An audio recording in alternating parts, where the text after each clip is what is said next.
This is the introduction to our productive back garden, and the talk was called Growing Food for 3 People on 350 litres a day. This figure came from the fact that we have on average 350 litres of processed recycled water which is surplus to our needs for flushing the toilet. And in November 2006 we decided that the rainwater we had in our tank was too precious to use on growing food in the garden, so we've been trying to grow food during drought on 350 litres of water a day. Now 350 litres of water for a 400 square metre back garden means that all the plants will be given less water than they really should have for optimum growth. So we've been growing food during quite extreme drought conditions. There is a climate change aspect to food growing at Bellis.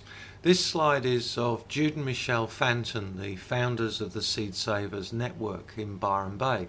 It's an international network and they conserve unusual and rare traditional food crops. We have about 65 member groups around the country. The climate change friendly thing about seed saving is that we encourage people to grow food in their own gardens and save the seed from that food so that they can produce plants which over a period of time become locally adapted to soil, climate and conditions. So as our climate changes, seed saved at home means that your crops keep up with those changes. Plants are very amenable to this form of adaptation and it gives food growing a climate change ready edge. Here's an example of seed saving in action. The leek on the left is as you would buy them in a supermarket, a single plant. On the right you've got an example of the Brisbane perennial leek. This is a self-tillering variety. It's produced offshoots at the base, rather like garlic chives. It has 2 advantages for the home gardener. The first is that it's adapted to growing in Brisbane's climate, a subtropical climate which is more extreme than the climate where leeks originated from. The other one is that you can just pull off the side shoots and replant them when you harvest your leeks. So it's adapted to the climate. The Palestinian radish is another example of the unusual things that seed savers grow. It has a flavour like an ordinary radish, but it grows the size of a small orange. Coming from Palestine, it's quite adapted to extreme light and heat without losing its flavour or developing a hollow or woody flesh. So this is a climate change ready radish which you can grow at home. Seed Savers offers specialist training for seed regenerators, people who are committed to maintaining old-fashioned varieties of vegetables and keeping them true to type. Here are 2 batches of broad bean growing at the Byron Bay headquarters. The one on the left enclosed is protected from bees so that the seed it produces are true to type. Not every old-fashioned variety can be produced true to type if cross-pollination between varieties occurs. So this is an exclusion netting to make sure that these rather promiscuous vegetables stay original to their type. Here's a shot of my vegetable garden in winter 2006. At the front, the purple leaves are mustard Osaka purple, which is a really hot and very luscious mustard, excellent bee attractant flowers. The green on the right is mangelwurzel, a very old-fashioned English root vegetable, which you use the leaves like silver beet and the root rather like beetroot. And at the back is an old-fashioned Portuguese cabbage variety called Couve tronchuda. Now I like growing this one because it has a very rich flavour and it's also, being Portuguese, quite happy to grow in an intensely sunny, dry climate.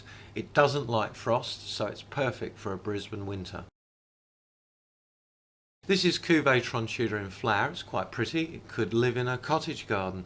What I found in my garden is that it doesn't seem to attract caterpillars. The cabbage white caterpillars are not a major problem. So normally I'll be checking these on almost every day, but in my garden, for some reason, they don't find it interesting at all. The other thing about Couve tronchuda is it's a very rich flavoured cabbage. All the modern varieties of cabbage and broccoli which marketers claim are good because they have anti-cancer principles in them are so mild that they've lost most of their anti-cancer qualities. And for a layman, the simplest way to tell how good cabbage and broccoli are for you is how rich they taste. And Cuvée Tronchuda is very rich and flavoursome. Here's one of my prize mangel wurzels. The root was about 3.5 kilos. We had a mild summer in 2006-07, and so I was able to keep this winter vegetable growing all the way through to the end of January. I noticed that around about September, October, when the weather was warming up, that they started to wilt and they needed daily watering. So I put a shade over them using just freshly cut bamboo.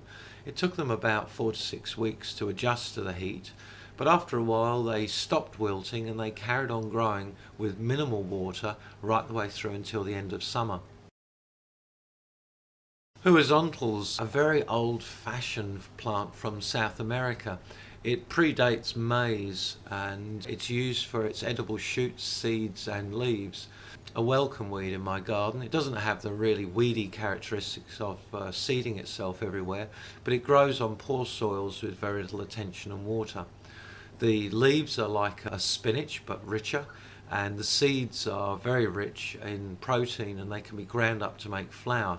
Relatives of horizontal were actually used to make the original popcorn in South America, and it was a staple crop. I've become very attached to this snow pea called Oregon for a number of reasons. The first is it produces really nice quality snow peas. If you allow them to mature, then you get really flavoursome peas. But the thing that I've found is that towards late winter, when neighbouring gardens' peas are suffering very badly from powdery mildew, Oregon doesn't have this problem. It eventually gets powdery mildew, but by the time it does get it, you've already produced enough seeds for next year's crop. So this is a local favourite. Growing at the edge of the bed and spilling over the timber edging is a weed that occurred. It's a European weed and it's called swineCress. Now in the UK this was used as an alternative to watercress during the First World War, and it goes very well in a Marmite sandwich.